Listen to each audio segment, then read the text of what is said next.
Salve a tutti amici di Comics Reporter, Fumettomania e The Flywheel Show. Oggi abbiamo una leggenda del fumetto, abbiamo con noi Mike Grell. Welcome Mike. Welcome. Nice to be here. Thank you. Famosissimo in Italia per i suoi lavori su Green Arrow, su Shaman, su Warlord, Tarzan e anche conosciuto per il personaggio carismatico iconico Jon Sable. Partiamo dal recente Kickstarter su Jon Sable. Come sta procedendo il progetto? Quanto sei legato a questo carismatico personaggio?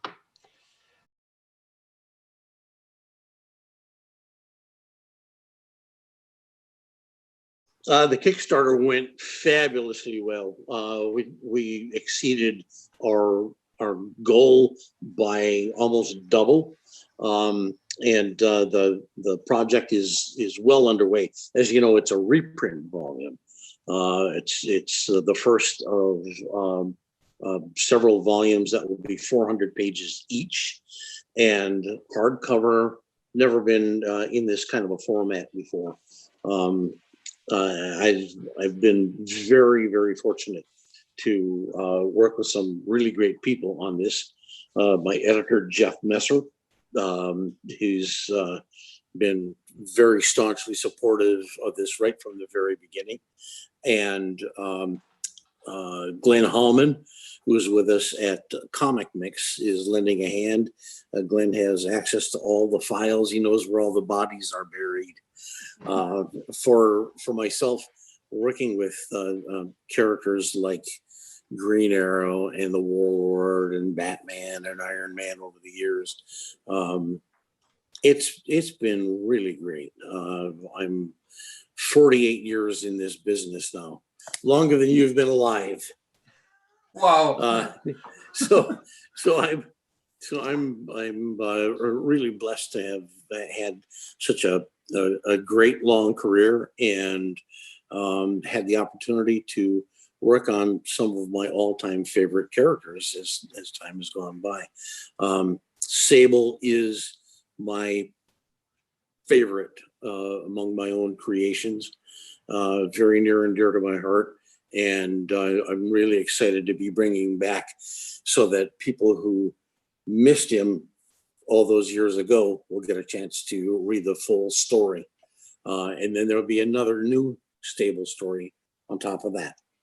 Wow, good to know. Good news, perfetto.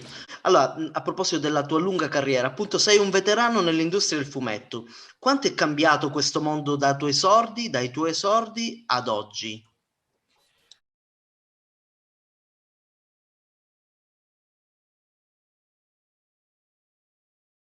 Oh boy, there's been tremendous changes in the industry.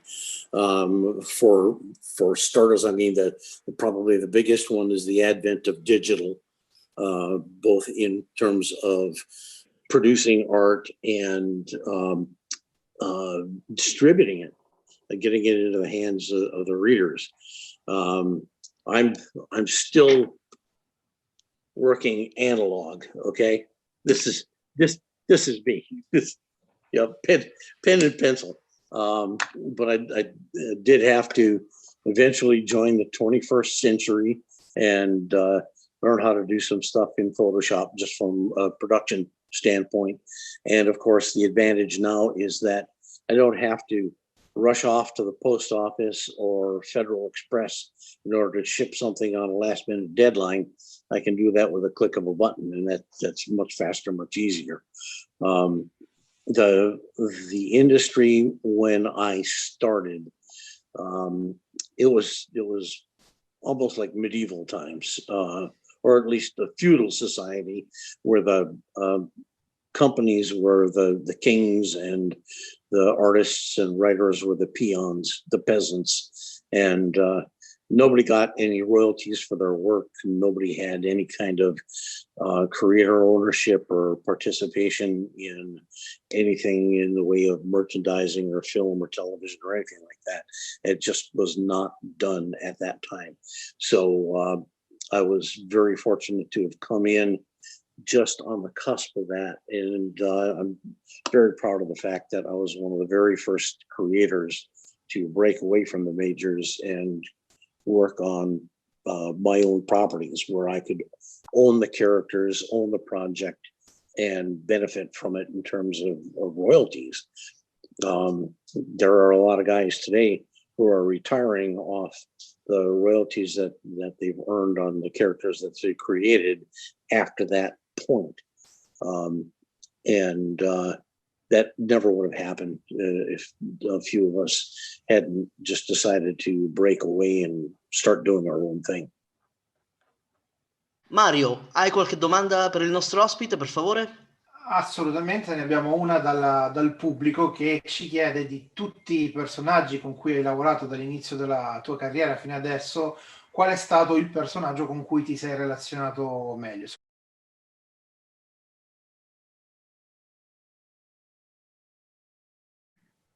I'd say two. First is Sable.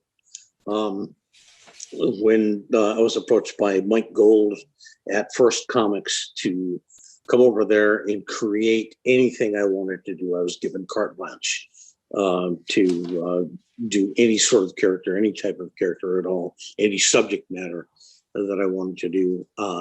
I picked Sable because number one, I've always been an African aficionado. From the time I was a small boy, reading the Tarzan comic books and watching the movies, I always had a dream of going to Africa.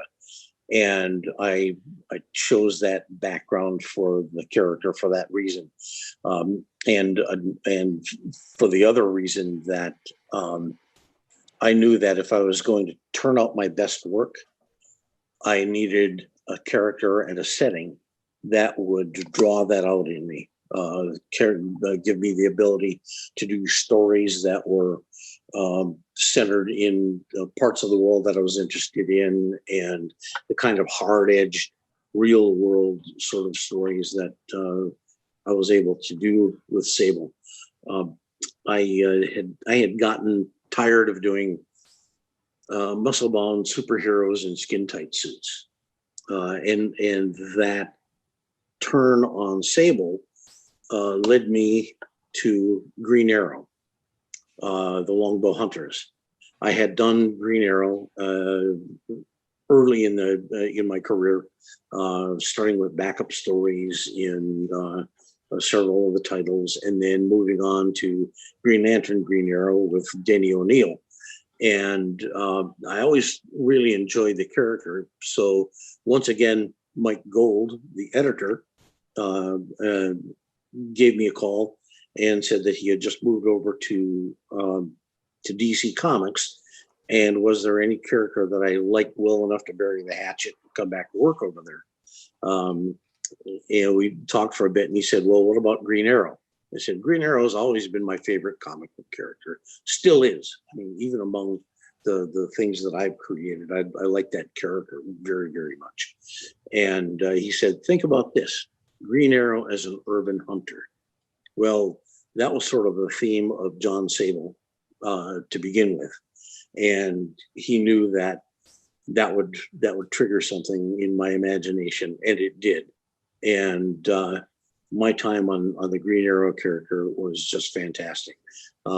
Again, I changed the character and created a scenario where I would be able to work on the kinds of stories that I was interested in reading. And so from that point on, I'd have to say that the only character that I've had more fun working on is Tarzan. When I drew the Tarzan comic strip in the Sunday papers, I love that. That was the most fun you can have with your clothes on. Questo è veramente molto, molto interessante, Mike. Parlando proprio sia di Warlord che di Tarzan, hai raccontato spesso e volentieri il rapporto che c'è tra l'uomo e la natura. Com'è stato rendere questo equilibrio, questa lotta continua?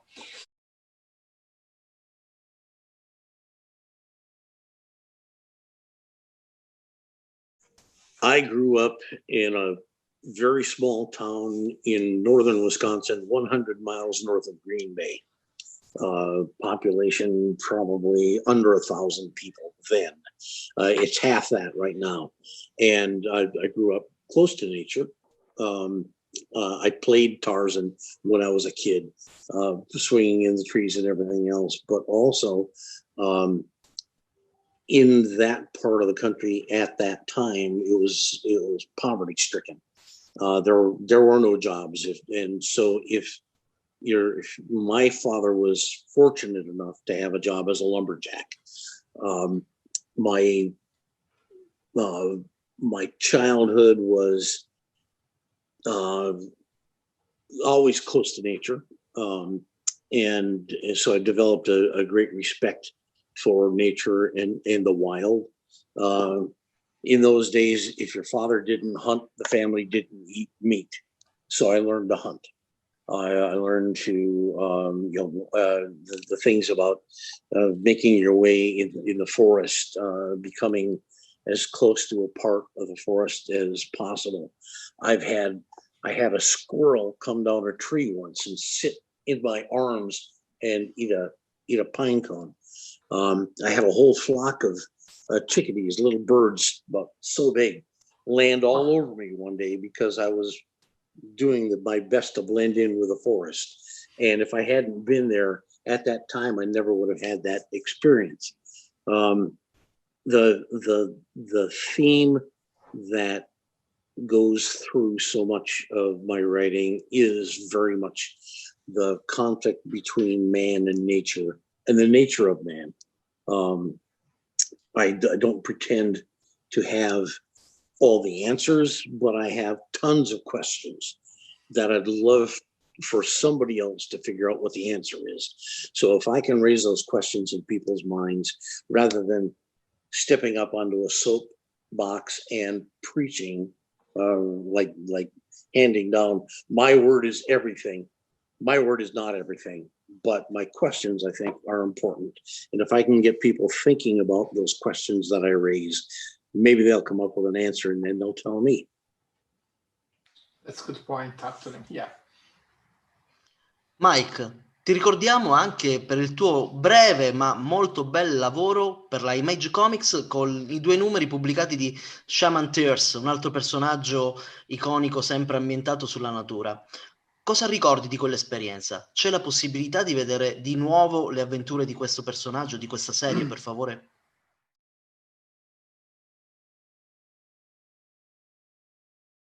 I certainly hope so. Since we've been doing omnibus editions of the Sable now, and we're going to be doing another volume of Maggie the Cat. It's very logical that Shaman's Tears will be in that mix in some fashion or another. At the same time, I have had interest from time to time from Hollywood, movies, television, things like that.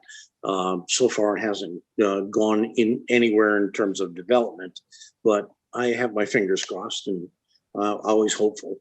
I'm not done with that story by a long shot.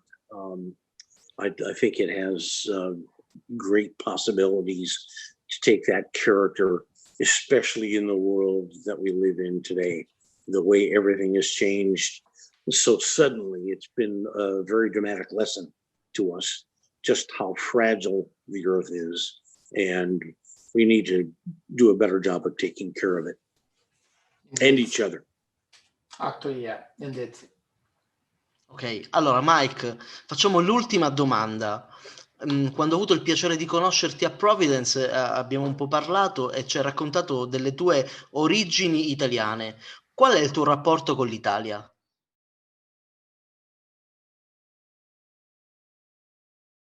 My father's parents were Italian.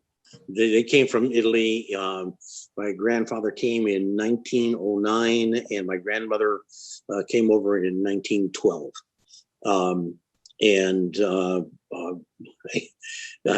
I grew up closer to them than anyone else.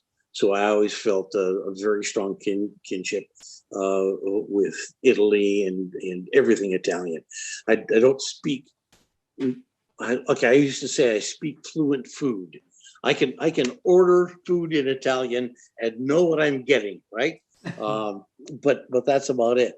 I unfortunately never had enough exposure to the language other than to be able to count to. I think I can manage to 10 easily, but not much beyond that. Without showing fingers and toes and everything else. But my dream is to one day go to Italy, visit some of the areas where my family came from. My grandmother was Calabrese. My grandfather lived in a little town called Vico, south, I guess, inland from Naples. And I would love to see that country. And before I do, I promise I'll take a few Italian lessons. Funny, my father spoke not one word of Italian. He understood food, but he couldn't speak Italian at all. But when he was a lumberjack, he said he worked on a crew that everyone else was Polish. And so they made him an honorary Pole, and they called him Wojtek Grelski. His name was Albert Grell. My family name was originally Grillo until my grandfather got to Ellis Island in New York, immigrating, and ran into some guy who couldn't spell. So Grillo became Grell. And to this day, I mean, there's only a small group of Grells that are actually related to me, and they're all from my grandfather's side. His brother, Salvatore, came to the United States before him, and he kept the Grillo name. Luck of the draw, I guess. No, you're right. My family is actually moved to Ellis Island and then to New Jersey in the beginning of 19th century. Then my grandmother came back, so I knew how it was in the family, telling the stories about those early years for the Italian people in America. It was quite interesting. Really, the history of our families is just really incredible. I mean, as Americans, we came from everywhere.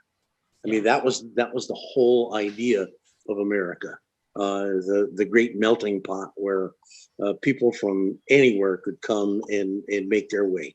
The door was always open. I hate the way things have gone the last few years, and I hope to see that turned around now that a few more things have changed in the world. Da parte di Comics Reporter, Fumettomania e The Flywheel Show, per oggi è tutto, grazie e alla prossima. Ciao! Ciao!